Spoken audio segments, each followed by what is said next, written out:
আমরা যারা পিটিশন করেছি প্রায় 73 জনের মতো প্রথম দিন পিটিশনার ছিল আমরা প্রথম হেয়ারিংয়ে। তো 73 জনের পিটিশনের কপি যদি আপনারা দেখেন, ওয়াক বাই ইউজারটাকে সবাই প্রাধান্যতা দিয়েছে। এইটার পরে চিফ জাস্টিস এবং তার যে বেঞ্চ ছিল বারবার প্রশ্ন করেছিল সরকার পক্ষের আইনজীবীদেরকে, ঠিকঠাক উত্তর দিতে পারেনি, শুধু এড়িয়ে যাচ্ছে, ওই করছে আন করছে। তো ওয়াক বাই ইউজারকে ফার্দার যে আমাদের ডেট যেটা আছে ওই পর্যন্ত, অর্থাৎ স্টে হচ্ছে, এটাকে এগিয়ে যাবে। তো এই দুটো ডেভেলপমেন্ট। দ্বিতীয় যেটা হচ্ছে ওয়াক বাই ইউজার, সারা ভারতবর্ষে যে সমস্ত ওয়াকফ প্রপার্টি আছে তার 50% হচ্ছে ওয়াক বাই ইউজার, অর্থাৎ মৌখিক দান করে দিয়েছে। মাদ্রাসার জন্য, মসজিদের জন্য, কবরস্থানের জন্য জায়গাটা দিয়ে দিচ্ছি। 200 বছর, 100 বছর, 150 বছর ধরে মাদ্রাসা, মসজিদ বা কবরস্থানের জন্য একটা ব্যবহার হয়ে আসছে ওয়াক বাই ইউজার। সেটাকে কেন্দ্র সরকার যে নতুন আইন করে নিয়ে ওটাকে ওয়াক বাই ইউজারকে অমিট করে দিয়েছিল। ওয়াক বাই ইউজার অমিট যেদিন থেকে আইন হয়েছে নতুন, সেই দিন থেকে নয়, টোটাল প্রিভিয়াস ইয়ার্স, মানে 200 বছর, 250 বছর, 400 বছরের ওয়াকফ সম্পত্তিগুলো তাহলে ধূলিসাৎ হয়ে যাবে। এক প্রকার হচ্ছে এইটা অ্যামেন্ডমেন্ট কেন এনেছে, সম্পত্তিটাকে লুটতে হবে। এখন মুসলিম সম্প্রদায়ের সম্পত্তি থেকে বড় কথা হচ্ছে প্রাইম প্রপার্টি আছে, এই সম্পত্তিটা আমার ভালো লেগেছে। আমি কলকাতায় আপনার কেশিদাসের পাশে এই জায়গাটাকে আমাকে পছন্দ করে নিতে হবে। জায়গাটা কাদের? ওয়াকফ প্রপার্টি। এখানে ওইরকম ভাবে নেওয়া যাবে না, নিলে অসুবিধা আছে, আইন করে নেবো আমি ঘুরিয়ে। তো কালকে যদি কেশিদাসের পাশে একটা দেবত্ব সম্পত্তি এদের নজরে পড়ে, আমার তো মনে হয় এরা এইটাই করবে, আইন পরিবর্তন করবে। শিখ ভাইদের গুরুদুয়ারের কোনো সম্পত্তি থাকলে যদি পছন্দ হয় তো ওটা করতে পারে, এদের বিশ্বাস এটা জমি হাঙর। তো মেনলি এদের হচ্ছে নজরে পড়েছে এটা, ওইগুলো তারা আইন পরিবর্তন করে ওয়াক বাই ইউজার 50% আছে সেটাকে দখল করে নিতে চাইছে, সেই জন্য এটা করেছিল।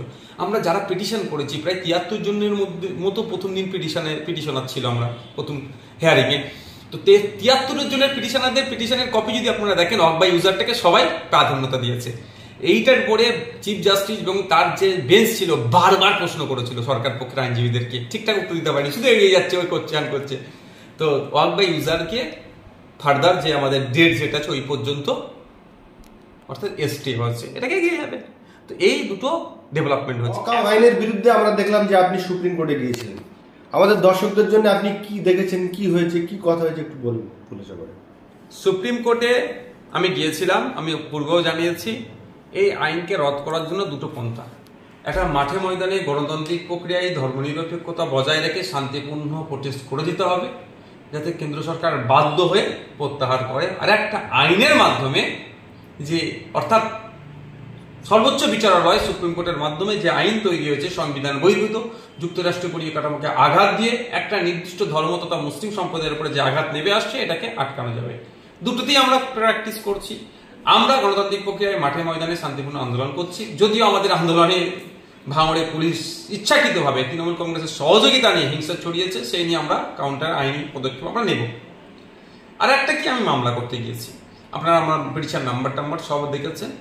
প্রথম দিন আমি যখন ঢুকেছিলাম প্রায় 2.5 ঘন্টা কেন্দ্র সরকারের পক্ষ থেকে যারা আইনজীবী ছিলেন এবং আমাদের পক্ষ থেকে যারা যারা পিটিশনার তাদের পক্ষে আলোচনা অনেক হয়েছে। দ্বিতীয় দিনও আলোচনার পরে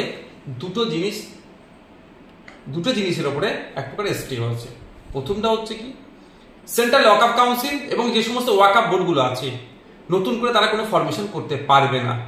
যে অভিযোগটা রেখা হয়েছিল যে ইচ্ছাকৃতভাবে ওই সেন্ট্রাল ওয়াকফ কাউন্সিল বা বোর্ডে ভিন্ন ধর্মের মানুষ ঢুকিয়ে, যেটা শুধুমাত্র মুসলিম ভাবেকে আঘাত দিচ্ছে না, যে দ্য রিলিজিয়াস এন্ডোমেন্ট অ্যাক্ট যেটা আছে 1863 সেটাকে যেমন আঘাত দেওয়া হচ্ছে, এবং বিভিন্ন ধর্মীয় সম্পত্তিগুলোকে, মন্দির, মসজিদ, গির্জা বা এই ধরনের যেগুলো রিলিজিয়াস এন্ডোমেন্ট আছে সেখানে বলা হচ্ছে, যেমন দ্য উত্তরপ্রদেশ কাশী বৈষ্ণব টেম্পল অ্যাক্ট 1900 কত সালে তৈরি হয়েছে, ওখানে সরাসরি বলা আছে অহিন্দু ওই বোর্ডে থাকতে পারবে না। কর্ণাটকাতে, মধ্যপ্রদেশে, উড়িষ্যাতে, আপনার বিভিন্ন স্টেটে হিন্দু মুসলিম নির্বিশেষে বিভিন্ন সম্প্রদায়ের যেগুলো আছে, শিখেদের ভাইদের আলাদা করে আছে, খ্রিস্টান ভাইদের আলাদা করে আছে, বুদ্ধিস্ট ভাইদের আলাদা করে আছে, জৈনদের আলাদা করে আছে, সবেদের আলাদা যে রিলিজিয়াস এন্ডোমেন্ট গুলো আছে সেগুলো তাদের ধর্মের মানুষই থাকতে পারবে। কিন্তু এতদিন ওয়াকফ বোর্ডে ওইটাই ছিল, কিন্তু এখন হঠাৎ করে মুসলিমদের উপকার করতে গিয়ে মুসলিম ভাইদের ঢোকাচ্ছে। তো ব্যাপারটা হচ্ছে ঢোকাচ্ছে সেটা বিতর্ক নয়, কিন্তু অধিকারে তো হনন হচ্ছে, সেই অধিকার যাতে নিশ্চিত করা যায় সেই জন্য মামলা করতে গিয়েছিলাম। তো এটাতে একটা স্টে হয়েছে। স্টে হওয়ার আগে সেন্ট্রাল গভর্নমেন্টের পক্ষ থেকে যিনারা অ্যাডভোকেটস যারা ছিলেন তারা এটাকে এখন এটাতে এগোবে না বলে তারা সম্মতি দিয়েছে। দ্বিতীয় যেটা হচ্ছে ওয়াক বাই ইউজার, ভয়ঙ্কর একটা জিনিস। সারা ভারতবর্ষে যে সমস্ত ওয়াকফ প্রপার্টি আছে তার 50% হচ্ছে ওয়াক বাই ইউজার, অর্থাৎ মৌখিক দান করে দিয়েছে। মাদ্রাসার জন্য, মসজিদের জন্য, কবরস্থানের জন্য জায়গাটা দিয়ে দিচ্ছি। 200 বছর, 100 বছর, 150 বছর ধরে এই মাদ্রাসা, মসজিদ বা কবরস্থানের জন্য একটা ব্যবহার হয়ে আসছে অক বাই ইউজার। সেটাকে কেন্দ্র সরকার যে নতুন আইন করে নিয়ে ওটাকে অক বাই ইউজারকে অমিট করে দিয়েছিল। অক বাই ইউজার অমিট যেদিন থেকে আইন হয়েছে নতুন, সেই দিন থেকে নয়, টোটাল প্রিভিয়াস ইয়ার্স, মানে 200 বছর, 250 বছর, 400 বছরের ওয়াকফ সম্পত্তিগুলো তাহলে ধূলিসাৎ হয়ে যাবে। এক প্রকার হচ্ছে এইটা অ্যামেন্ডমেন্ট কেন এনেছে, সম্পত্তিটাকে লুটতে হবে। এখন মুসলিম সম্প্রদায়ের সম্পত্তি থেকে বড় কথা হচ্ছে প্রাইম প্রপার্টি আছে, এই সম্পত্তিটা আমার ভালো লেগেছে। আমি কলকাতায় আপনার কেশিদাসের পাশে এই জায়গাটাকে আমাকে পছন্দ করেছে, নিতে হবে। জায়গাটা কাদের? ওয়াকফ প্রপার্টি। এখানে ওইরকম ভাবে নেওয়া যাবে না, নিলে অসুবিধা আছে, আইন করে নেবো আমি ঘুরিয়ে। তো কালকে যদি কেশিদাসের পাশে একটা দেবত্ব সম্পত্তি এদের নজরে পড়ে, আমার তো মনে হয় এরা এইটাই করবে, আইন পরিবর্তন করবে। শিখ ভাইদের গুরুদুয়ারের কোনো সম্পত্তি থাকলে যদি পছন্দ হয় তো ওটা করবে, করতে পারে, এদের বিশ্বাসটা এটা জমি হাঙর। তো মেনলি এদের হচ্ছে নজরে পড়েছে এটা, ওইগুলো তারা আইন পরিবর্তন করে ওয়াক বাই ইউজার 50% আছে সেটাকে দখল করে নিতে চাইছে, সেই জন্য এটা করেছিল। আমরা যারা পিটিশন করেছি প্রায় 73 জনের মতো প্রথম দিন পিটিশনার ছিল আমরা প্রথম হেয়ারিং এ। তো 73 জনের পিটিশনের কপি যদি আপনারা দেখেন, ওয়াক বাই ইউজারটাকে সবাই প্রাধান্যতা দিয়েছে। এইটার পরে চিফ জাস্টিস এবং তার যে বেঞ্চ ছিল বারবার প্রশ্ন করেছিল সরকার পক্ষের আইনজীবীদেরকে, ঠিকঠাক উত্তর দিতে পারেনি, শুধু এড়িয়ে যাচ্ছে, ওই করছে আন করছে। তো ওয়াক বাই ইউজারকে ফার্দার যে আমাদের ডেট যেটা আছে ওই পর্যন্ত, অর্থাৎ স্টে হচ্ছে, এটাকে এগিয়ে যাবে। তো এই দুটো ডেভেলপমেন্ট হয়েছে। এখন যেটা প্রশ্ন আমি বলবো যে এই দুটো ডেভেলপমেন্ট হয়েছে মানে যে আপনি ঘরে বসে থাকবেন, এটা নয়।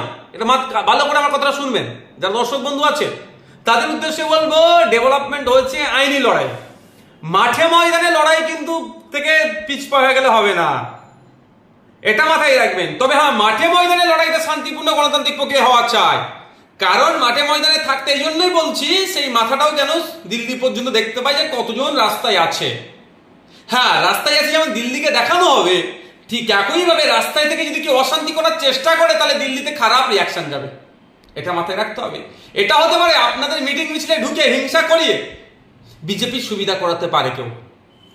আপনার মিটিং মিছিলে নামছেন, আপনার অন্যায়ের বিরুদ্ধে রাস্তায় নামছেন, আপনার অন্যায় সংগঠিত করবেন না, আমাদের বিশ্বাস এটা, কিন্তু আপনাদেরকে সজাগ থাকতে হবে। যেমন ভাঙড়ে শান্তিপূর্ণভাবে আসছিল বাসন্তী হাইওয়ের ওপর থেকে, তাহলে কলকাতায় মিছিলে যোগদান করবেন, বাবা সাহেব আম্বেদকরের জন্মদিন উদযাপন করবেন এবং ওয়াকফের বিরুদ্ধে প্রতিবাদ মিছিলে অংশগ্রহণ করবেন। সেখানে বিনা প্রয়োজনে লাঠিচার্জ করে মাথা ফাতা ফাটিয়ে দিল, এই ধরনের করবে। কিন্তু আমি অনুরোধ করছি ভিডিও করে রাখবেন, এর বিরুদ্ধে আইনত ব্যবস্থা নেওয়া যাবে।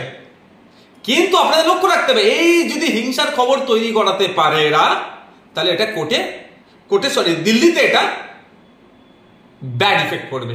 সুতরাং দুটো ডেভেলপ হয়েছে মানে এই নয় যে আপনারা বিশাল কিছু জয় হয়ে গেছে, এটা অনেক বাকি। আইনি লড়াই অনেক বাকি, মাঠে ময়দানে লড়াই বাকি। আইনি লড়াই আমাদের অ্যাডভোকেটরা লড়বে, আর মাঠে ময়দানে লড়াইটা আমাদেরকে লড়ে নিতে হবে গণতান্ত্রিক প্রক্রিয়ায়, ধর্মনিরপেক্ষতা বজায় রেখে এবং গণতান্ত্রিক প্রক্রিয়াতে।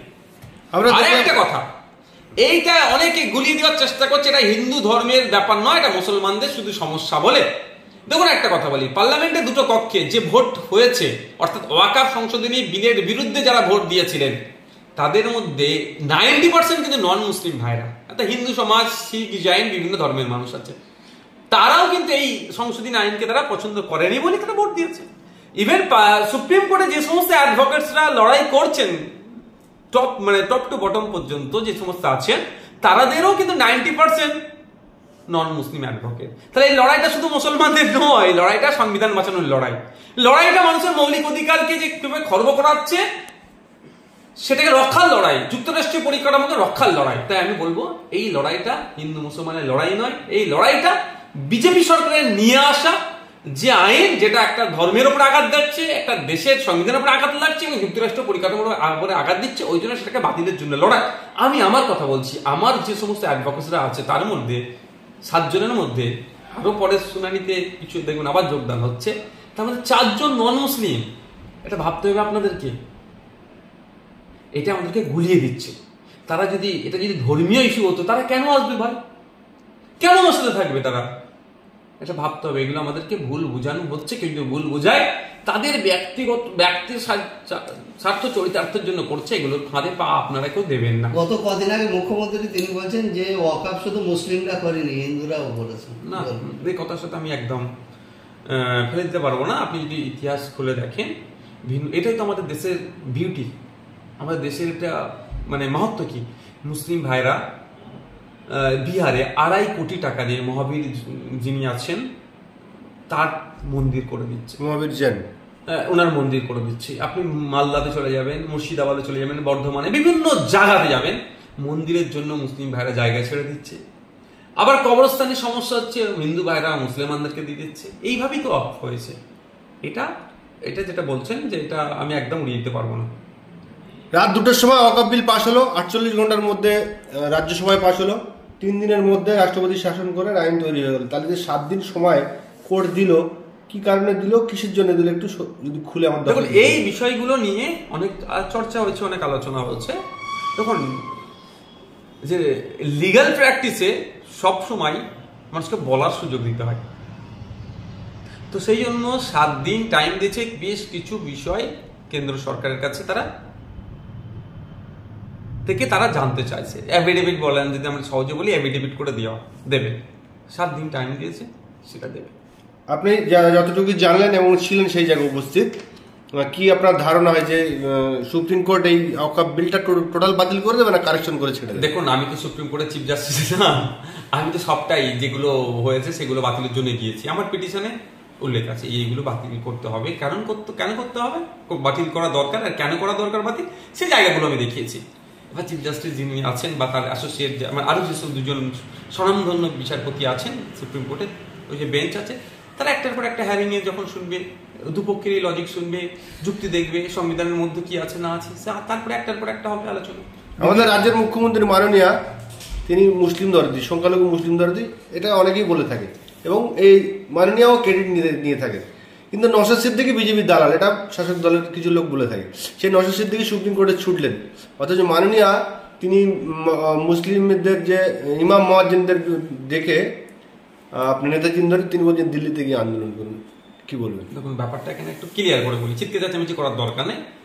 আমি গতকালকে কোর্টের মধ্যে আমি দেখছিলাম ছত্তিশগড় সরকারের পক্ষ থেকে একজন কাউন্সিল দাঁড়িয়েছিলেন, অ্যাডভোকেট। তিনি ছত্তিশগড় সরকারের পক্ষ থেকে এসে ওয়াকফের সমর্থনে তিনি সওয়াল করছিলেন, বিজেপি শাসিত সরকার। তো আমাকে সত্যি তখন খুব আমাকে দুঃখ লেগেছিল, প্রচন্ড আমি ব্যথা পেয়েছি। কিন্তু বিজেপি একটা রাজ্যের সরকার এসে বিজেপির কেন্দ্রীয় সরকারের আইনের পক্ষে সওয়াল করছে, তাহলে আমাদের রাজ্যের সরকার বিজেপি বিরোধী চরম বলে নিজেকে প্রমাণ করতে চায়। সে এখানে দাঁড়িয়ে ওয়াকফের বিরোধিতা করে সওয়াল করলো না। যারা যেখানে পথে ঘাটে ওয়াকফ নিয়ে বিরোধিতা করে মিটিং মিছিল করছেন, তাদের উদ্দেশ্যে আমার একটাই বার্তা, কেন্দ্র সরকারের এই ভুলের চরম বিরোধিতা করতে হবে। গণতান্ত্রিক কোনোভাবে এই আইনকে বাস্তবায়ন হতে দেওয়া যায় না। গণতান্ত্রিক প্রক্রিয়ার সর্বোচ্চ লড়াই আমাদেরকে দিতে হবে।